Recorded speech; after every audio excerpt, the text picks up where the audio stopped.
अस्सलामुअलैकुम स्टूडेंट्स।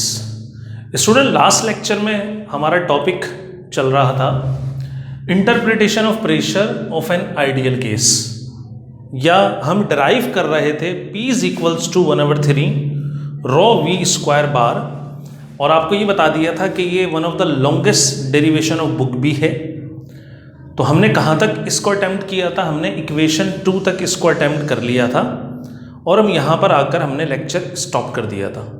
यहीं से स्टूडेंट कंटिन्यू करते हैं और यहाँ पर कुछ टर्म्स दिख रही हैं हमें जो बन चुकी हैं। इन एक्चुअली कुछ फार्मूलाज हैं जो डेवलप हो चुके हैं, लेकिन हमने इनको देखना है कि क्या फार्मूले हैं और क्या बता रहे हैं। तो हम पहले जो मैं मेंशन करूँगा स्टूडेंट, पहले मैं ये टर्म मेंशन करूँगा आपको जो मैंने सर्किल की है, NM/L³। इन एक्चुअली एक फार्मूला बन चुका है। देखते हैं क्या फार्मूला है। तो हम लिखेंगे यहां where NM/L³ is equals to, अगर आप इंडिविजुअल टर्म्स को एक्सप्लेन करें तो आपको पता लगेगा स्टूडेंट, हमने स्टार्ट में लिखा था n total number of molecules of the gas है। तो अगर मैं लिख दूं इसको, यह है total number of molecules of case,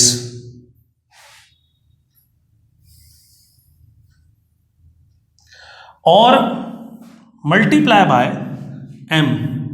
m था मास ऑफ अ मॉलिक्यूल,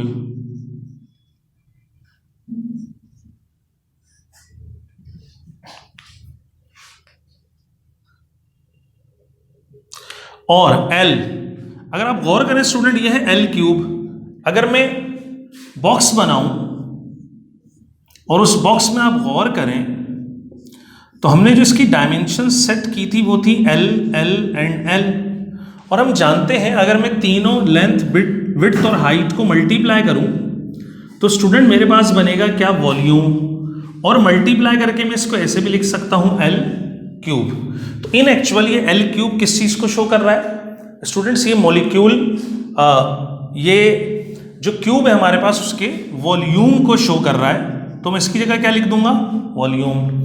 अगर अब आप ऊपर वाली टर्म को एक्सप्लोर करें, ठीक, तो आपको दिखेगा कि ऊपर वाली टर्म में यहां पर total number of molecules of gas हैं और मास ऑफ अ मॉलिक्यूल है। मतलब कि एक मॉलिक्यूल के मास को अगर आप टोटल नंबर ऑफ मॉलिक्यूल से मल्टीप्लाई कर दें स्टूडेंट, तो फिर आपके पास आ जाता है मास ऑफ द गैस। ठीक, अगर n मोल मौजूद हैं, n मॉलिक्यूल्स मौजूद हैं और उन n मॉलिक्यूल्स को आप मास ऑफ द मॉलिक्यूल से मल्टीप्लाई कर रहे हैं तो आपके पास आएगा मास ऑफ गैस। तो इन एक्चुअली ऊपर लिखा हुआ है मास ऑफ गैस, और डिवाइड में क्या आ रहा है? वॉल्यूम। अगर आपको कुछ अंदाजा हुआ कि हमने कौन सा फॉर्मूला बना लिया है, मतलब अगर आपको कुछ याद आ रहा है मास ओवर वॉल्यूम क्या होता है, यकीनन स्टूडेंट अगर आपको याद आया तो ये होता है NM/L³। दरअसल ये होता है डेंसिटी, और हम इसको शो किससे कर रहे हैं? रॉ।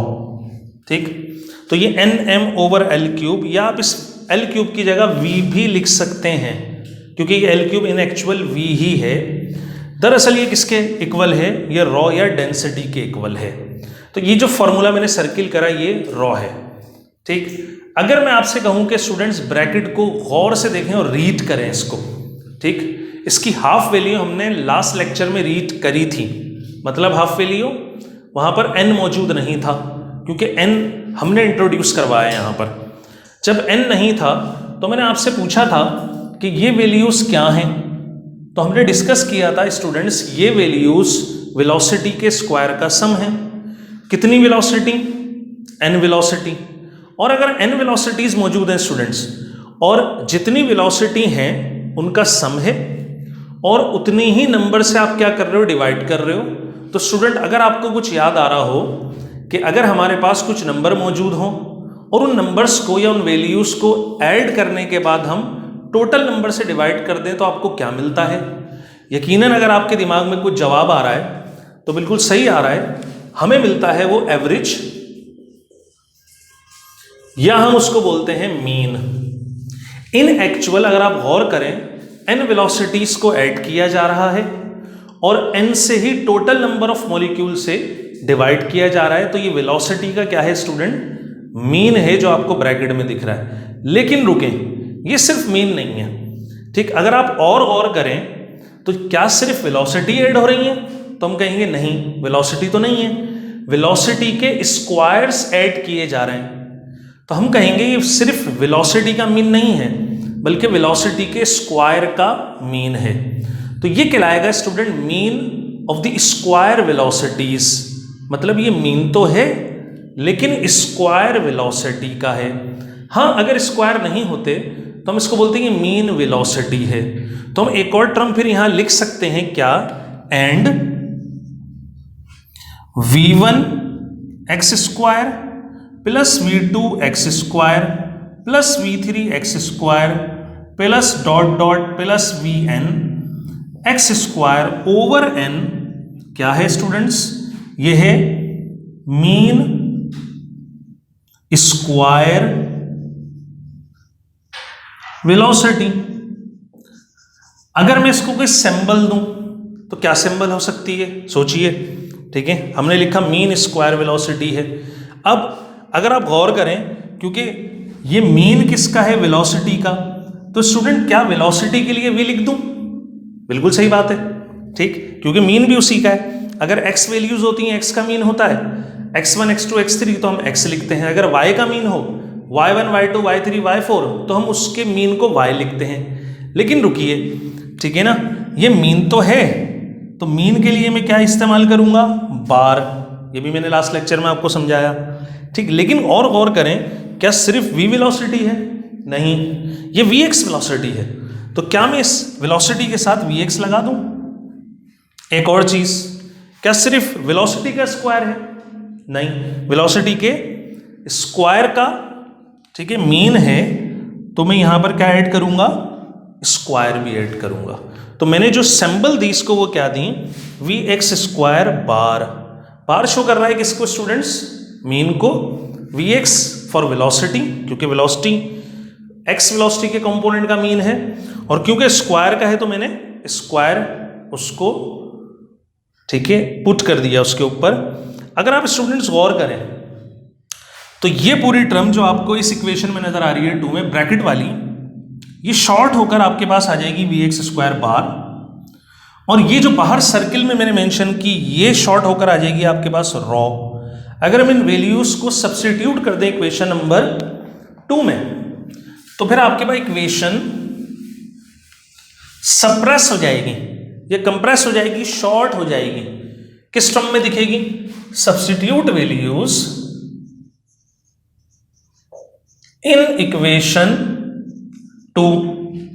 इस इक्वेशन के अंदर हम वैल्यूज को सब्स्टिट्यूट करते हैं। दोबारा से देखिए, ये वैल्यू मैं हाईलाइट कर रहा हूं, क्या सिंबल है इसकी, रॉ। देखिए स्टूडेंट, ये सर्किल करा मैंने यहां पर, तो हम इसको पुट करेंगे p is equals to rho. फिर आपके पास आगे ब्रैकेट है, वो पूरी ब्रैकेट किसके इक्वल है, वी एक्स स्क्वायर बार। तो इसकी जगह पुट कर देंगे वी एक्स स्क्वायर बार। अब दोबारा से आप देखिए, क्या हम वहां तक पहुंच गए जो हमारी डेरिवेशन थी या जो हमारा फॉर्मूला था, तो किसी हद तक हम वहां तक पहुंच चुके हैं। गौर करिए स्टूडेंट्स, p की जगह p है, ये ड्राइव करना है हमें, रॉ की जगह रॉ आ चुका है, ठीक है। अब 2 प्रॉब्लम है, एक इस 1/3 की राइट पर और एक इस v की। यहां पर v वेलोसिटी है, यहां पर vx वेलोसिटी है। तो अब ये इसका मतलब ये हुआ सीधा सीधा, अगर आप गौर करें, ठीक है, यहां से इस vx को हटाना है और क्या लाना है, v लाना है, और v जब आएगा तो फिर उसके साथ 1/3 भी आना चाहिए। मतलब हमारा टारगेट ये है। अगर आप गौर करें, हमने स्टार्ट में ये बात करी थी डेरिवेशन के वेलोसिटी के 3 कंपोनेंट होते हैं और इनको रिजॉल्व भी करा था। तो क्या अगर आपको चैप्टर 2 फर्स्ट ईयर का याद है, वेक्टर वाला, तो आपको याद आ रहा होगा, हमने एक फॉर्मूला पढ़ा था, we know that v equal होता था, या मैं वैसे ही फॉर्मूला लिखकर दिखाता हूं आपको स्टूडेंट्स, a इक्वल होता था √ax² plus ay² plus az²। उम्मीद करता हूं आपको ये फॉर्मूला याद आया होगा। आप इसको देख भी सकते हैं, chapter 2 vector first year class. ठीक, अब हमारे पास जो वेक्टर मौजूद है इस इक्वेशन में, इसको मैं इक्वेशन मार्क कर देता हूं ताकि इजी रहे। इक्वेशन नंबर 3, इस इक्वेशन में जो हमारे पास वेक्टर मौजूद है वो a नहीं है, बल्कि क्या है स्टूडेंट्स, v है। तो हम क्या करेंगे, a की जगह रिप्लेस करेंगे v।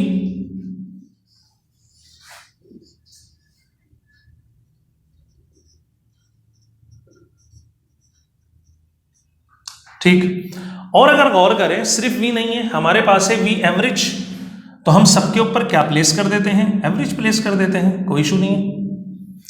ठीक है, तो अगर गौर करें तो यहां से क्या हम इस vx का फॉर्मूला सेपरेट कर सकते हैं, बिल्कुल। लेकिन फिर एक और इशू, वो इशू ये कि यहां पर vx भी है, vy भी है और vz भी है, मतलब दो वैल्यू नहीं है, हमें कन्वर्ट करना है vx को v में। अगर फॉर्मूले में vx और v होता है स्टूडेंट्स जस्ट, तो हम इजीली सेपरेट कर लेते हैं। अब इशू आ रहा है vx और vy का, तो एक टर्म लिखी जाती है ड्यू टू रेंडमनेस।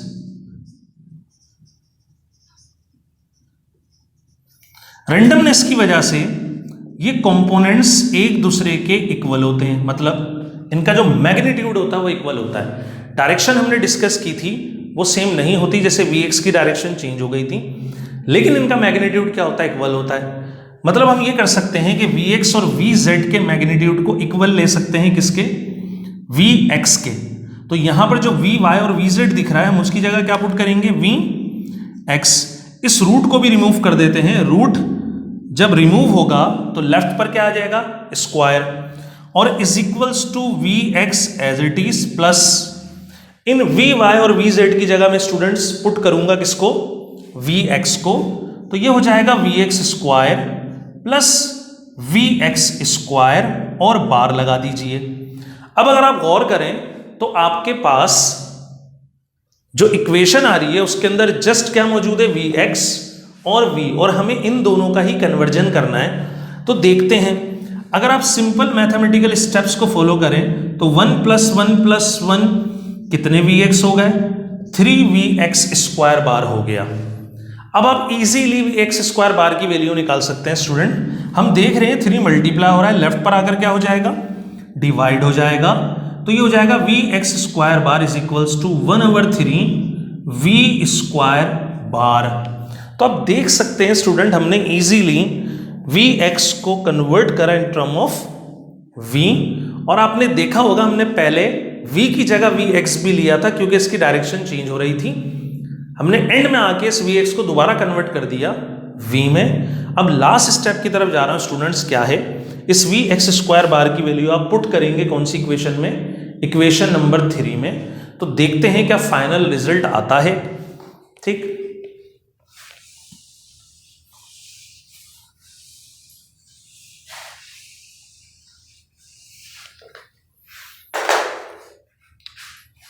तो आप लिखिए पुट इट इन इक्वेशन 3, तो आपके पास आएगा p is equals to rho multiply, और आप देखिए vx² बार की वैल्यू 1/3 v² बार है। हम यहां इसको रिप्लेस करते हैं स्टूडेंट्स, तो ये आ जाएगा 1/3 v² बार, और अरेंज करने पर 1/3 पहले लिखेंगे रॉ v² बार। तो आप देख सकते हैं स्टूडेंट ये हमारी रिक्वायर्ड इक्वेशन डेराइव हो चुकी है फाइनली। ठीक, दोबारा से इसको रिपीट कर देता हूं स्टेप्स को मैं, ठीक है, क्योंकि ये एक बड़ी डेरिवेशन है बुक की। तो स्टेप्स देखते हैं हमने कौन कौन से स्टेप फॉलो किए।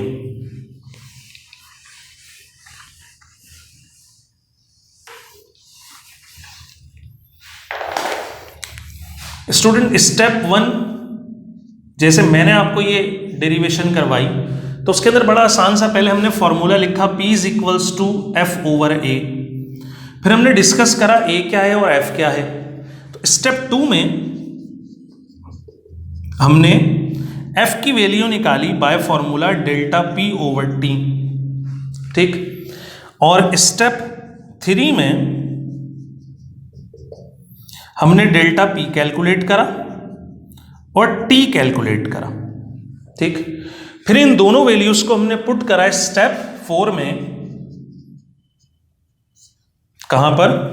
अगर मैं इक्वेशन दूं, ठीक है, इसको इक्वेशन 1, इसको इक्वेशन 2, तो आपने पुट करा, ठीक है, substitute values of delta P and T in equation 2, तो स्टूडेंट आपके पास फोर्स आ गई। फिर आपने फोर्स की वैल्यू को पुट करा स्टेप 5 में, put the value of F in equation 1। तो आपके पास एक प्रेशर का फॉर्मूला बना। वो प्रेशर का फॉर्मूला था for single molecule of the gas, वो कुछ इस तरह था, P इज इक्वल्स टू mv(x²) ओवर L³। कुछ इस तरह का फॉर्मूला था। स्टेप 6 में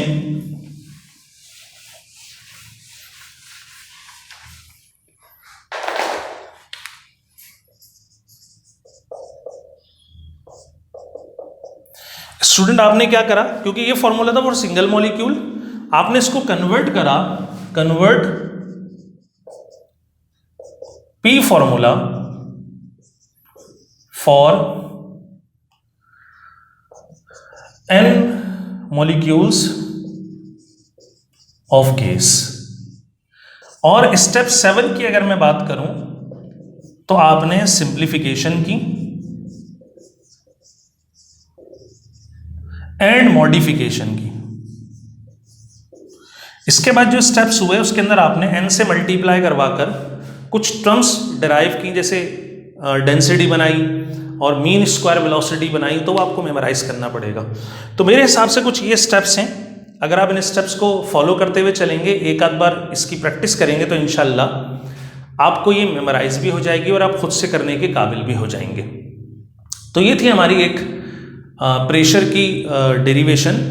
अगर आप गौर करें, ठीक है, इसको अगर डिस्कस करें हम, तो इसके अंदर कई चीज़ें आ रही हैं। एक प्रेशर ऑफ गैस मौजूद है, एक डेंसिटी मौजूद है और एक वेलोसिटी के स्क्वायर का मीन मौजूद है।